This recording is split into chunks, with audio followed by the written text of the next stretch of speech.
like Bryan does, it's kind of wrong for him to go, put it out there to the media, and then for him to not even take it back and say, well, I kind of was just frustrated. That's why I said that. He came out and said, I said that. He agreed with it. He admitted it. Yeah, and closed mouths don't get fed. So it's kind of like, damn, that's how you really feel. Like, you know what I'm saying? You have, a game where you guys scored 40-plus points. Yes, you didn't receive a target, but at the same time, you were being double-teamed. So for a player, if you were a team player, you would say, you know what? They didn't target me. That's fine. And you're gonna be mad. You're gonna be mad at a little bit to say, all right, I didn't even catch a pass today. But look, at the end of the day, you're still getting paid for going out there, and your team won. So be a team player and say, all right, well, this was a Mike Thomas game. He held it down. Let Mike Thomas hold it down. That was his game. It's kind of like Golden State, for an example. A real good comparison. Golden State has a team with phenomenal players on there. But you might have a game one night where Steph Curry goes off for 35, 40 points. You might have Kevin Durant scored 35. Last night, Klay Thompson scored 60 points. It was Klay Thompson's game. So it's kind of the same thing in a sense. Well, look, there's going to be one game where Willie Snead is going to be, that guy. It's going to be Brandon Cooks one game. It's going to be Mike Thomas one game. It might be two of y'all one game. It might be Fleener one game. The offense should be so unpredictable that you should have defenses coming into the week being like, oh man, which guy are we gonna, double team? Yeah. Not like last week where you have a receiver come out and then obviously they're gonna throw it to Cooks, and they did. And like Bryan said, Drew Brees was forcing the ball to him. There was one play where I think he ran like a 20-yard route, or no, he was running a long route, and Michael Thomas was wide open. Drew Brees stared Michael Thomas down and still threw it to Cooks and forced it. Like, are you serious? Just because he said that he's upset? Like, come on, man, let's be a grown-up. Grow up. I mean, you're an NFL football player. You guys make a lot of money. You're crying over one game. What happened to the games where you were balling out, especially in the beginning of the year where, I think it was the Raiders game where he had, that 80-yard touchdown catch? I think he had 150 yards that game. Like, what happened to that game when the other guys took a backseat to you? They didn't say anything. They didn't come out and say they were frustrated. You know what I'm saying? Yeah. So it's just ridiculous, man. It really is. It's just ridiculous. And I'm like you. If that's how you feel and you want to start acting like Terrell Owens or Chad Johnson or whoever you want to be, you're not Antonio Brown. Antonio Brown is, clutch. He's going to go. I'm not saying he can't go and get the ball. He definitely has that ability, but you're not an Antonio Brown. You're just not. You're not an Antonio Brown. Stop acting like you are. I think the key there is he's not Antonio Brown yet. Because if you've been able to follow Antonio Brown, his first couple of seasons it was kind of like Cooks. He was still growing and developing. And here's kind of my thing: if there's one player that if what we're talking about is true, y'all both know, especially Brian knows, I don't like to speculate about personal stuff. I try to stay in game as much as possible. But if all this is true, the person that needs to take him under his wing and teach him a little humility and how to handle the situation is Mark Ingram. And I know I've said the name too much this episode, but hear me out. Mark Ingram sat in the wings behind Pierre Thomas. He has been berated by Saints fans, and whether that's just or unjust, I'm not talking about. But what I am saying is he's never lashed out at the fans. He's never lashed out at the media. He's never lashed out at Coach Payton, talk about closed mouths don't get fed. He has waited his time until he's had to come in. Then he had a Pro Bowl season, and he's had 3 straight 1,000-yard seasons. He kept quiet. He waited his turn, and then he did what he had to do. He worked his job. He put the blue collar on, folded it back, and did his job. And Brandon Cooks has got to be the same way because I think he has Antonio Brown level potential, but he's not there yet because Antonio Brown can do the slants and the in routes and the out routes that are only 5 and 10 yards deep. Cooks can't do those yet because he can't form the separation where his stature is negated by him getting 3 feet of space. He's just not there yet. I think he will get there, but he's not there yet. So if he doesn't calm this down, the Saints have shown one thing. We've talked about lack of consistency, but there's one thing they've been consistent with ever since Sean Payton came aboard, and that is, 1, they're not afraid to, and 2, they're successful at next man up mentality. Yep. We can replace Brandon Cooks. There might not be a player as talented as Cooks, but he is replaceable. Yeah. I mean, you're definitely right on that.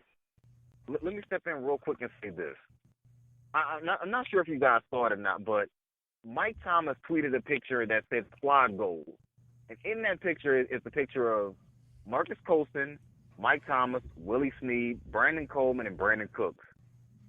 Not sure if you guys saw that picture or not that was tweeted out there. I saw it. Yeah, I saw it. With that being said, there's a rumor going around, inside the Saints locker room that says Marcus Colston was not there by accident. He was brought in to talk to Brandon Cooks about how to be more humble and how the Saints offense works. Yeah. With that being said, it goes back to what Rev said a moment ago. The Saints can find wide receivers. Colston, 7th-round pick. Willie Snead, Lance Moore, undrafted free agent. Yep. I mean, it's not as if. Even Michael Thomas, I understand he was 2nd round, but he was 2nd round. It's not like they have to go, spend a number one draft pick on him. The Saints have shown the ability to find wide receivers working at Winn-Dixie, bagging groceries, and making them become household names. Brandon Cook might want to mind his manners when it comes to that, because Sean Payton has no problem shipping you out. And I know there's a lot of speculation about what the Saints could get in return. Quite honestly, it really just depends. Personally, I am not a Joe Hayden guy. I was one of the first ones who was like, when everybody got excited that Saints were talking about Joe Hayden, I was like, whoa, pump your brakes a little bit.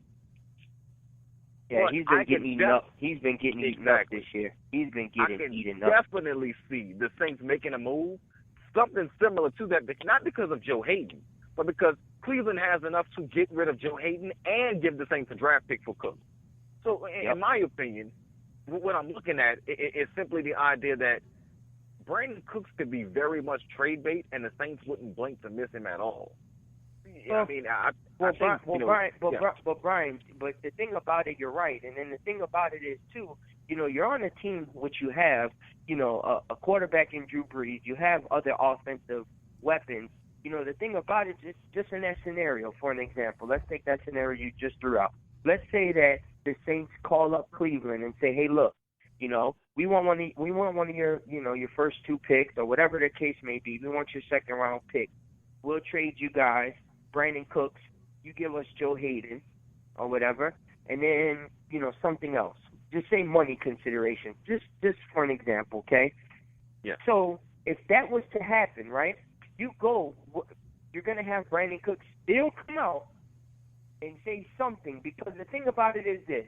Do you want to go to an organization that is as horrible as Cleveland is and be the number 1 guy? Or do you want to play on the Saints, at least have a chance to make it to the playoffs, or have a decent quarterback, a Hall of Fame quarterback, throw to you? You know what I'm saying? So it's like a gift and a curse, So the thing about it is, and like you said, the Saints traded Jimmy Graham. That was one of the most shocking trades that I ever would have expected. I didn't even expect that. And that was, to be honest, if you guys remember, that Jimmy Graham trade was in less than 3 minutes.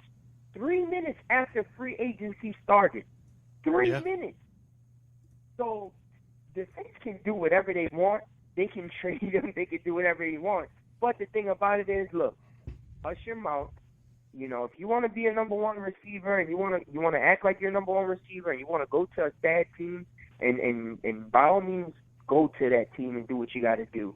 If we can get something for him, why not? Like you said, we had Lance Moore, we had Deborah Henderson. We have had Colston.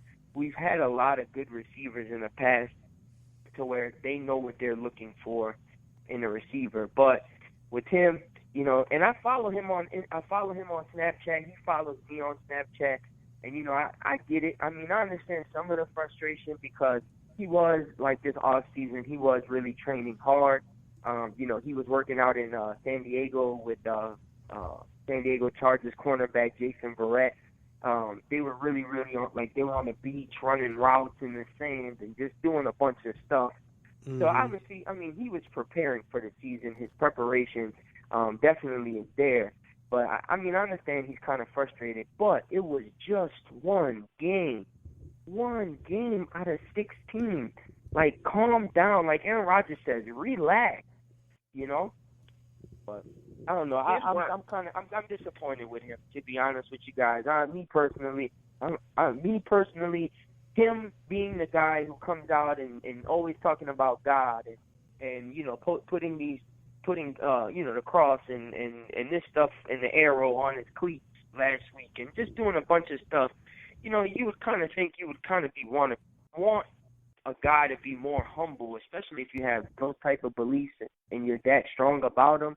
But for him to say, closed mouths don't get fed, I'm standing by what I said, like, come on, man. I'm going to drop these 2 points real quick because I want to get you guys' opinions on what I'm about to say. First and foremost, I think there are 2 reasons why we could see Brandon Cooks go bye-bye. Number one, it's not even about the ego. It's about the idea that the Saints have so many needs. A diva wide receiver just doesn't fit. And I say that simply because the Saints, as we both know, has suffered a lot of, you know, as we all know, suffered a lot of injuries.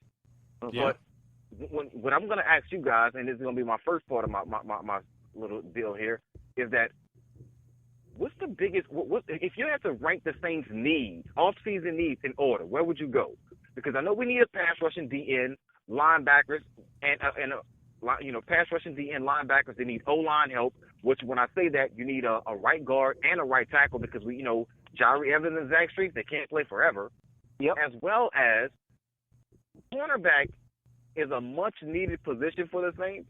And, you know, we all seem to believe for some strange reason that P.J. Williams will come back and there's Damian Swan. But with Damian Swan, he's pretty much one concussion away from being a vegetable. And I'm not saying that to be funny. You know, I'm just saying because he suffered 3.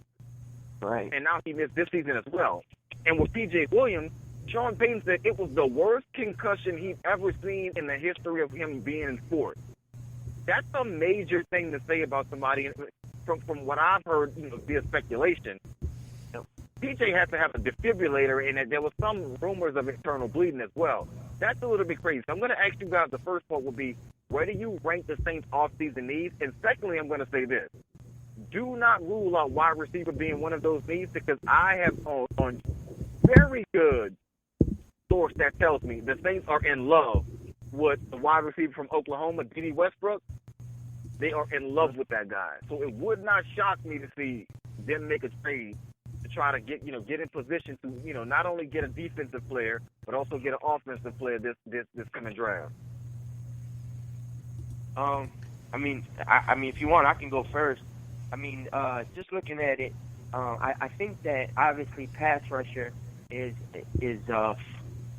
I would say number 2 on that list. Number 1 would be linebacker. Like I said earlier, man, the linebacker position has been really, you know, it's been horrible the last couple of years since Vilma left.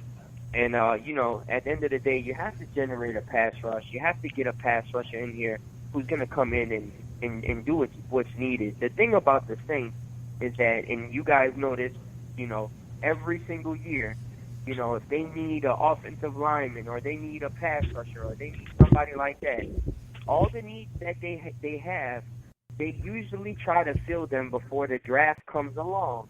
And then once the draft comes along, they try to go best available player and, you know, just try to add on to the Band-Aid that they already put on those different positions. So I would say linebacker number 1, defensive end number 2. Definitely, like I said, I think me personally, I think they're going to go out and get Ronald Leary, especially having that money, you know, at the offensive line spot. And I think that Tim Lelito is him and Ronald Leary are probably going to trade places because Tim Lelito definitely declined the offer from the Cowboys last year to stay with the Saints. So if Leary comes to the Saints, and Dallas might be his destination, so they might do a swap there. But you're right, cornerback too.